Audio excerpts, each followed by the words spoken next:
Hi hello ನಮಸ್ತೆ ಎಲ್ಲರೂ ಹೇಗಿದ್ದೀರಾ? ನೀವೆಲ್ಲರೂ ಚೆನ್ನಾಗಿದ್ದೀರಾ ಅಂತ ಅಂದ್ಕೊಂಡಿದ್ದೀನಿ. ಹಾಗೆ ನಾನು ಕೂಡ ಚೆನ್ನಾಗಿದ್ದೀನಿ ಅಂತ ಹೇಳ್ತಾ ಇವತ್ತಿನ ಕುಕ್ಕಿಂಗ್ ಬ್ಲಾಗ್ನ ಸ್ಟಾರ್ಟ್ ಮಾಡ್ತಾಯಿದ್ದೀನಿ. ಇವತ್ತು ನಾನು ಸಖತ್ ಟೇಸ್ಟಿ ಹಾಗೂ ಹೆಲ್ದಿ ಆಗಿರೋ ಓಟ್ಸ್ ದೋಸೆ ಮಾಡ್ತಾಯಿದ್ದೀನಿ. ಅದ್ರ ಜೊತೆಗೆ ಟೊಮೊಟೊ ಗೊಜ್ಜು ಅಥವಾ ಟೊಮೊಟೊ ಚಟ್ನಿ ಅಂತ ಏನು ಹೇಳ್ತಾರೆ ಅದು ಕೂಡ ಮಾಡ್ತಾಯಿದ್ದೀನಿ. ಇದನ್ನ ಬ್ರೇಕ್ಫಾಸ್ಟ್ ಥರ ಆದರೂ ಮಾಡ್ಬೋದು ಅಥವಾ ಡಿನ್ನರ್ಗಾದರೂ ಮಾಡ್ಕೊಂಡು ತಿನ್ಬೋದು. ಹೆವಿ ಅಂತ ಅನ್ಸಲ್ಲ, ಲೈಟಾಗಿರುತ್ತೆ. ಬನ್ನಿ ಹಾಗಾದರೆ ಇದು ಯಾವ ಥರ ಮಾಡೋದು ಅಂತ ಒಂದ್ಸಲ ಎಲ್ಲ ಡೀಟೇಲಾಗಿ ನೋಡ್ಕೊಂಡು ಬಂದುಬಿಡೋಣ. ನಾನಿಲ್ಲಿ ಒಂದು ಬೌಲ್ ಇಟ್ಕೊಂಡಿದ್ದೀನಿ. ಆ ಬೌಲ್ಗೆ 2 ಕಪ್ನಷ್ಟು ಓಟ್ಸ್ನ ತೊಗೊಂಡಿದ್ದೀನಿ. 2 ಕಪ್ನಷ್ಟು ಓಟ್ಸಲ್ಲಿ ನಾನು ದೋಸೆ ಮಾಡಿದಾಗ ಸುಮಾರು ಒಂದು 7ರಿಂದ 8 ದೋಸೆ ಅಷ್ಟು ನನಗೆ ಆಯಿತು. ಇವಾಗ ಈ ಓಟ್ಸ್ನ ಸ್ವಲ್ಪ ಹೊತ್ತು ನೀರಲ್ಲಿ ನೆನೆಸಬೇಕು. ಸ್ವಲ್ಪ ಹೊತ್ತು ಅಂದರೆ ಒಂದು 10 ನಿಮಿಷ ಸಾಕು ನೀರಲ್ಲಿ ನೆನೆಸಿದ್ರೆ. ಓಟ್ಸ್ನ ಒಂದೆರಡು ಸಲ ತೊಳ್ಕೊಂಡು ಆಮೇಲೆ ನೆನೆಸ್ಕೊಳ್ಬೇಕಾಗತ್ತೆ. ಈ ಓಟ್ಸಲ್ಲಿ ಫೈಬರ್ ಅಂಶ ತುಂಬ ಇರುತ್ತೆ. ಮತ್ತು ಇದು ಓಟ್ಸ್ ಯಾವುದರಿಂದ ಮಾಡೋದು ಅಂದರೆ ಬಾರ್ಲಿ ಗೊತ್ತಲ್ವಾ, ಬಾರ್ಲಿಯಿಂದ ಈ ಓಟ್ಸ್ ಮಾಡೋದು. ಈ ಓಟ್ಸ್ ಸೇವನೆ ಮಾಡೋದ್ರಿಂದ ಡಯಾಬಿಟಿಕ್ ಕಂಟ್ರೋಲ್ ಬರುತ್ತೆ. ಹಾಗೆ ಈ ವೆಯ್ಟ್ ಲಾಸ್ ಮಾಡಬೇಕು ಅನ್ನೋರ್ಗೂ ಕೂಡ ಈ ಓಟ್ಸು ತುಂಬ ಪ್ರಯೋಜನಕಾರಿಯಾಗಿದೆ. ಇವಾಗ ಈ ಓಟ್ಸ್ನ ನೆನೆಸಕ್ಕೆ ಬಿಟ್ಟಿದ್ದೀನಿ. ಅಲ್ಲಿವರೆಗೂ ನಾವು ಟೊಮೊಟೊ ಚಟ್ನಿ ಅಥವಾ ಗೊಜ್ಜನ್ನ ಮಾಡ್ಕೊಳ್ಳೋಣ. ನಾನೊಂದು ಬಾಣಲಿ ಇಟ್ಕೊಂಡಿದ್ದೀನಿ. ಬಾಣಲಿ ಕಾದಿದೆ, ಅದಕ್ಕೊಂದು ಸ್ವಲ್ಪ ಎಣ್ಣೆ ಸೇರಿಸ್ಕೊಳ್ತಾ ಇದ್ದೀನಿ. ಎಣ್ಣೆ ಕಾದ ನಂತರ ಸಾಸಿವೆ ಸೇರಿಸ್ಕೊಳ್ತಾ ಇದ್ದೀನಿ. ಸಾಸಿವೆ ಚಿಟ್ಟುಗುಟ್ಟಿದ ನಂತರ ಈರುಳ್ಳಿಯನ್ನು ಸೇರಿಸ್ಕೊಳ್ತಾ ಇದ್ದೀನಿ. ಈರುಳ್ಳಿ ನಾನಿಲ್ಲಿ ಒಂದು 2 ಈರುಳ್ಳಿನ ಸೇರಿಸ್ಕೊಂಡಿದ್ದೀನಿ. ಸಣ್ಣದಾಗಿ ಕಟ್ ಮಾಡಿ ಅದನ್ನ ಇವಾಗ ಫ್ರೈ ಮಾಡ್ಕೊಳ್ತಾ ಇದ್ದೀನಿ. ಈರುಳ್ಳಿ ಫ್ರೈ ಆದ ನಂತರ ಬೆಳ್ಳುಳ್ಳಿನ ಸಣ್ಣದಾಗಿ ಕಟ್ ಮಾಡಿ ಚಾಪರಿಂದ ಬೆಳ್ಳುಳ್ಳಿ ಕೂಡ ಸೇರಿಸ್ಕೊಳ್ತಾ ಇದ್ದೀನಿ. ಬೆಳ್ಳುಳ್ಳಿ ಈರುಳ್ಳಿ ಎರಡನ್ನೂ ಫ್ರೈ ಆಗಬೇಕು. ನೋಡಿ ಇಷ್ಟು ಫ್ರೈ ಆಗಿದೆ ಈರುಳ್ಳಿ ಬೆಳ್ಳುಳ್ಳಿ ಎಲ್ಲನೂ. ಇವಾಗ ನಾವು ಕಟ್ ಮಾಡಿರೋ ಟೊಮೊಟೊ ಹಣ್ಣನ್ನ ಸೇರಿಸ್ಕೊಳ್ಬೇಕು. ನಾನಿಲ್ಲಿ ಟೊಮೊಟೊ ಹಣ್ಣನ್ನ ಒಂದು ಬೌಲ್ ತುಂಬ ಕಟ್ ಮಾಡಿ ಇಟ್ಕೊಂಡಿದ್ದೀನಿ. ಅಂದರೆ ಅಂದಾಜಲ್ಲಿ ಒಂದು ದೊಡ್ಡ ಟೊಮೊಟೊ ಹಣ್ಣು ಒಂದು 2ರಿಂದ 3 ಸೇರಿಸ್ಕೊಂಡಿದ್ದೀನಿ. ಇದಾದ ನಂತರ ರುಚಿಗೆ ತಕ್ಕಷ್ಟು ಉಪ್ಪು ಮತ್ತು 1.5 ಟೇಬಲ್ ಸ್ಪೂನಷ್ಟು ಚಿಲ್ಲಿ ಪೌಡ್ರನ್ನ ಸೇರಿಸ್ಕೊಳ್ತಾ ಇದ್ದೀನಿ. ನಂತರ ಧನಿಯಾ ಪೌಡ್ರು ಒಂದು ಅರ್ಧ ಅಥವಾ 3/4 ಸ್ಪೂನಷ್ಟು ಧನಿಯಾ ಪೌಡ್ರನ್ನ ಸೇರಿಸ್ಕೊಂಡಿದ್ದೀನಿ. ಇದಾದ ನಂತರ ಅರಿಶಿನ ಪುಡಿ ಸ್ವಲ್ಪ ಸೇರಿಸ್ಕೊಳ್ತಾ ಇದ್ದೀನಿ. ನಂತರ ಇವೆಲ್ಲವೂ ನೀಟಾಗಿ ಚೆನ್ನಾಗಿ ಮಿಕ್ಸ್ ಮಾಡ್ಕೊಳ್ಬೇಕು. ಎಲ್ಲ ನೀಟಾಗಿ ಮಿಕ್ಸ್ ಮಾಡ್ಕೊಂಡಿದ್ದ ನಂತರ ಕರ್ಬೇವಿನ ಸೊಪ್ಪನ್ನ ಇವಾಗ ಸೇರಿಸ್ಕೊಳ್ತಾ ಇದ್ದೀನಿ. ನಾನು ಒಗ್ಗರಣೆಗೆ ಸೇರಿಸ್ಕೊಂಡಿಲ್ಲ. ನಂತರ ಲಿಡ್ ಕವರ್ ಮಾಡಿ ಟೊಮೊಟೊನೆಲ್ಲ ಚೆನ್ನಾಗಿ ಸಾಫ್ಟ್ ಆಗಬೇಕು, ಅಲ್ಲಿವರೆಗೂ ನಾವು ಬೇಯಿಸ್ಕೊಳ್ಬೇಕಿದ್ನ. ಇವಾಗ ಟೊಮೊಟೊ ಬೇಯ್ತಾ ಇರಲಿ, ಅಲ್ಲಿವರೆಗೂ ನಾವು ಈ ಓಟ್ಸ್ನ ನೆನೆಸಿಟ್ಕೊಂಡಿದ್ವಲ್ಲ ಅದನ್ನೆಲ್ಲ ರುಬ್ಕೊಂಡ್ಬಿಡೋಣ. ಈ ಓಟ್ಸ್ ಜೊತೆಗೆ ಸ್ವಲ್ಪ ಮೆಂತ್ಯ ಕೂಡ ಸೇರಿಸ್ಕೊಳ್ಬೇಕು. ನಾನು ಮೆಂತ್ಯ ನೆನೆಸಿಟ್ಕೊಂಡಿದ್ದೆ, ಅದು ಕೂಡ ಸೇರಿಸ್ಕೊಳ್ತಾ ಇದ್ದೀನಿ. ಮೆಂತ್ಯ ಸೇರಿಸ್ಕೊಂಡಿದ ನಂತರ ರವೆನ ಸೇರಿಸ್ಕೊಂಡಿದ್ದೀನಿ, ಚಿರೋಟಿ ರವೆನ. ಅದು ವಿಡಿಯೋದಲ್ಲಿ ಸ್ಕಿಪ್ ಆಗಿದೆ. ಚಿರೋಟಿ ರವೆ ಒಂದು 2 ಟೇಬಲ್ ಸ್ಪೂನ್ ಅಷ್ಟಾದರೆ ಸಾಕು. ನಂತರ ಶುಂಠಿ ಒಂದು ಅರ್ಧ ಇಂಚಿನಷ್ಟು ಹಸಿ ಶುಂಠಿ. ನಂತರ 1 ಈರುಳ್ಳಿನ ಈ ಥರ ರಫಾಗಿ ಚಾಪ್ ಮಾಡ್ಕೊಂಡಿದ್ದೀನಿ. 1 ಅಥವಾ 1.5 ಈರುಳ್ಳಿ ಆದರೆ ಸಾಕು. ನಂತರ ಹಸಿಮೆಣ್ಸಿನ್ಕಾಯಿನ ಸೇರಿಸ್ಕೊಳ್ತಾ ಇದ್ದೀನಿ. ನಾನಿಲ್ಲಿ ಬರೀ ಒಂದೇ ಒಂದು ಸೇರಿಸ್ಕೊಂಡಿದ್ದೀನಿ, ಸಾಕು. ಒಂದು ಹಸಿಮೆಣ್ಸಿನ್ಕಾಯಿ ಸೇರಿಸ್ಕೊಂಡಿದ ನಂತರ ಕರ್ಬೇವಿನ ಸೊಪ್ಪನ್ನ ಸೇರಿಸ್ಕೊಳ್ತಾ ಇದ್ದೀನಿ. ತುಂಬ ಎಳೆ ಕರ್ಬೇವಿನ ಸೊಪ್ಪಾಗಿರೋದ್ರಿಂದ ಕಡ್ಡಿ ಸಮೇತ ಹಂಗೆ ಹಾಕ್ಬಿಟ್ಟಿದ್ದೀನಿ. ನಂತರ ಇದೆಲ್ಲನೂ ನುಣ್ಣಕ್ಕೆ ರುಬ್ಕೊಳ್ಬೇಕು. ನೋಡಿ ನಾನಿಲ್ಲಿ 2 ಟ್ರಿಪ್ಪು ರುಬ್ಕೊಂಡೆ. ನೋಡಿ ಇದು ಸೆಕೆಂಡ್ ಟೈಮು. ಒಂದೇ ಸಲ ರುಬ್ಕೊಂಡ್ರೆ ನುಣ್ಣಕ್ಕಾಗೋದಿಲ್ಲ, ಅದಕ್ಕಾಗಿ ನಾನು 2 ಸಲ ರುಬ್ಕೊಂಡೆ. ನಂತರ ರುಚಿಗೆ ತಕ್ಕಷ್ಟು ಉಪ್ಪು ಸೇರಿಸ್ಕೊಳ್ತಾ ಇದ್ದೀನಿ.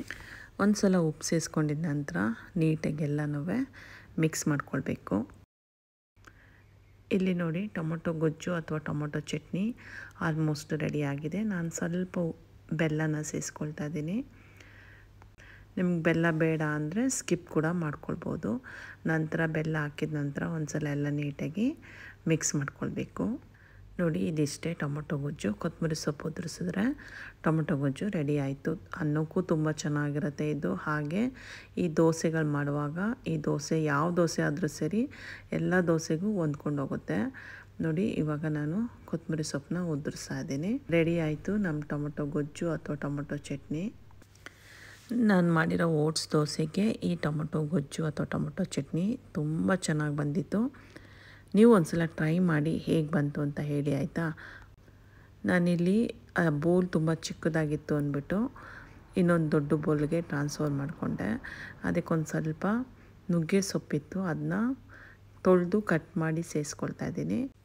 ಈ ನುಗ್ಗೆ ಸೊಪ್ಪು ಆಪ್ಷನಲ್ಲು, ಹಾಕಲೇಬೇಕು ಅಂತೇನಿಲ್ಲ, ಹಾಕಿದ್ರೆ ಚೆನ್ನಾಗಿರುತ್ತೆ ಅಂತ ನಾನು ಮನೆಯಲ್ಲೇ ಬೆಳೆದಿದ್ದ ನುಗ್ಗೆ ಸೊಪ್ಪನ್ನ ಸ್ವಲ್ಪ ಕಟ್ ಮಾಡಿ ಅದನ್ನ ಸೇರಿಸ್ಕೊಂಡೆ. ನಂತರ ಕೊತ್ತಂಬರಿ ಸೊಪ್ಪು ನೋಡಿ ಒಂದಿಷ್ಟು ಕೊತ್ತಂಬರಿ ಸೊಪ್ಪು ಕೂಡ ಸೇರಿಸ್ಕೊಂಡು ದೋಸೆ ಹಿಟ್ಟಿನ ಹದಕ್ಕೆ ನಾವು ಚೆನ್ನಾಗಿ ಮಿಕ್ಸ್ ಮಾಡ್ಕೊಳ್ಬೇಕು ಎಲ್ಲನೂ. ತುಂಬ ಗಟ್ಟಿ ಆಗಿಬಿಟ್ರೆ ದೋಸೆ ಹಾಕಕ್ಕೆ ಬರೋದಿಲ್ಲ. ಹಾಗಾಗಿ ದೋಸೆ ಹಿಟ್ಟು ನೋಡಿ ಈ ಹದಕ್ಕಿದ್ರೆ ಸಾಕು. ನಾನಿಲ್ಲಿ ಇವಾಗ ತವ ಇಟ್ಕೊಂಡಿದ್ದೀನಿ, ತವ ಕಾದಿದೆ ನೋಡಿ, ನೀರು ಹಾಕ್ತಾಯಿದ್ದೀನಿ, ಹೆಂಗೆ ಕಾದಿದೆ ತವ. ಮಾಮೂಲಿ ಹೇಗೆ ದೋಸೆ ಮಾಡ್ತೀವೋ ಅದೇ ಥರ ಇದು ಕೂಡ ನಾನು ಈರುಳ್ಳಿಯಿಂದ ಎಣ್ಣೆ ಹಚ್ಕೊಳ್ತಾ ಇದ್ದೀನಿ ಎಲ್ಲ ಕಡೆ. ದೋಸೆ ಮಾಡುವಾಗ ಯಾವಾಗಲೂ ತವ ತುಂಬ ಕಾದಿರಬಾರ್ದು, ಅದಕ್ಕೋಸ್ಕರ ಸ್ವಲ್ಪ ನೀರು ಹಾಕ್ಕೊಳ್ಳೋದು. ಆವಾಗ ತವ ಸ್ವಲ್ಪ ಹೀಟದು ತುಂಬ ಕಾದಿದ್ರೆ ಅದಕ್ಕೆ ಸ್ವಲ್ಪ ನಾರ್ಮಲ್ ಟೆಂಪ್ರೇಚರಿಗೆ ಬರುತ್ತೆ ಅಂತ. ನೋಡಿ ಇವಾಗ ದೋಸೆ ಚೆನ್ನಾಗಿ ಬರ್ತಾಯಿದೆ. ನಮಗೆ ಎಷ್ಟು ದೊಡ್ಡದಾಗಿ ಬೇಕಾದರೂ ನಾವು ಅಷ್ಟು ದೊಡ್ಡದಾಗಿ ಮಾಡ್ಕೊಳ್ಬೋದು. ನೀವು ಬೇಕಂದರೆ ರುಬ್ಕೊಳ್ಳುವಾಗಲೇ ರವೆನೂ ಸೇರಿಸಿ ರುಬ್ಕೊಂಬಿಡ್ಬೋದು.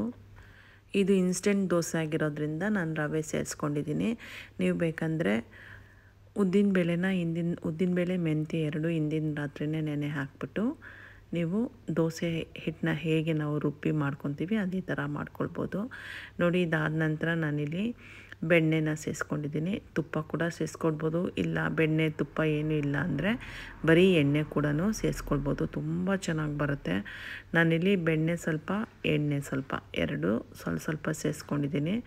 ನೋಡಿ ಇವಾಗ ಎಲ್ಲ ಕಡೆ ಹೆಂಗೆ ಬ್ರೌನ್ ಆಗಿದೆ. ಈ ಟೈಮಲ್ಲಿ ನಾವು ಇದನ್ನ ದೋಸೆನ ತೆಗಿಬೇಕು. ಅಂದರೆ ಈ ಓಟ್ಸ್ ದೋಸೆ ಮಾಡುವಾಗ ಅರ್ಜೆಂಟ್ ಮಾಡಬಾರ್ದು, ನಿಧಾನಕ್ಕೆ ಲೋ ಫ್ಲೇಮಲ್ಲಿ ಬೇಯಿಸಬೇಕು. ಆವಾಗ ತುಂಬ ಚೆನ್ನಾಗಿ ಕ್ರಿಸ್ಪಿಯಾಗಿ ದೋಸೆ ಬರುತ್ತೆ. ನೋಡಿ ಎರಡು ಕಡೆಯೂ ಬೇಯಿಸಿದ್ಮೇಲೆ ದೋಸೆ ರೆಡಿ ಆಯಿತು.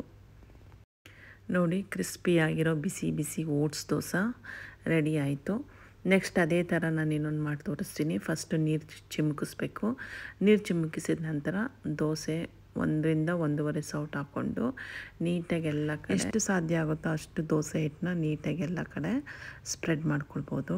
ನಂತರ ಎಣ್ಣೆ ಅಥವಾ ಬೆಣ್ಣೆನ ಸೇರಿಸ್ಕೊಳ್ಬೇಕು. ಎರಡು ಕಡೆನೂ ಬೇಯಿಸಿದ್ರೆ ನೋಡಿ ದೋಸೆ ರೆಡಿ ಆಯಿತು. ನೋಡಿ ಎಷ್ಟು ಬ್ರೌನಾಗಿ ಎಷ್ಟು ಚೆನ್ನಾಗಿ ಬಂದಿದೆ ಅಂತ. ಈ ಓಟ್ಸ್ ದೋಸೆ ಮಾರ್ನಿಂಗ್ ಬ್ರೇಕ್ಫಾಸ್ಟ್ಗೂ ಮಾಡ್ಕೊಳ್ಬೋದು, ಇಲ್ಲಾಂದರೆ ನೈಟ್ ಡಿನ್ನರಿಗೆ ಕೂಡ ಮಾಡ್ಕೊಳ್ಬೋದು. ತುಂಬ ಚೆನ್ನಾಗಿರುತ್ತೆ, ಲೈಟಾಗಿರುತ್ತೆ. ಡಯಾಬಿಟಿಕ್ ಪೇಷಂಟ್ ಅವರು ಕೂಡ ಈ ದೋಸೆನ ಆರಾಮಾಗಿ ತಿನ್ಬೋದು. ಹಾಗೆ ಡಯಟ್ ಮಾಡೋರು ಕೂಡ ಈ ದೋಸೆನ ಅವ್ರ ಡಯಟ್ ಲಿಸ್ಟಲ್ಲಿ ಸೇರಿಸ್ಕೊಳ್ಬೋದು. ನೋಡಿದ್ರಲ್ಲ ಓಟ್ಸ್ ದೋಸೆ ರೆಸಿಪಿ ಹಾಗೂ ಟೊಮೊಟೊ ಗೊಜ್ಜು ಅಥವಾ ಟೊಮೊಟೊ ಚಟ್ನಿನ ಯಾವ ಥರ ಮಾಡೋದು ಅಂತ. ನೀವು ಒಮ್ಮೆ ಟ್ರೈ ಮಾಡಿ ಹೇಗೆ ಬಂತು ಅಂತ ಪ್ಲೀಸ್ ಕಮೆಂಟಲ್ಲಿ ಹೇಳಿ. ಹಾಗಿದ್ದರೆ ಈ ವಿಡಿಯೋ ನಿಮ್ಗೆ ಇಷ್ಟ ಆಗಿದೆ ಅಂತ ಅಂದ್ಕೊತೀನಿ. ಹಂಗೆ ಇಷ್ಟ ಆಗಿದ್ದರೆ ಪ್ಲೀಸ್ ನನ್ನ ಚಾನಲ್ನ ಸಬ್ಸ್ಕ್ರೈಬ್ ಮಾಡ್ಕೊಳ್ಳಿ. ಹಾಗೆ ನನ್ನ ವಿಡಿಯೋಗೊಂದು ಲೈಕ್ ಕೊಡಿ. ಪಕ್ಕದಲ್ಲೇ ಇರೋ ಬೆಲ್ ಬಟನ್ನ ಪ್ರೆಸ್ ಮಾಡಿ. ಆವಾಗ ನಾನು ಯಾವುದೇ ಒಂದು ವಿಡಿಯೋ ಹಾಕಿದ್ರೂ ಫಸ್ಟ್ ನೋಟಿಫಿಕೇಷನ್ ನಿಮಗೆ ಬಂದು ಸೇರುತ್ತೆ. ಇಲ್ಲಿವರೆಗೂ ನನ್ನ ವಿಡಿಯೋ ನೋಡಿದ್ದಕ್ಕಾಗಿ thank you and God bless you.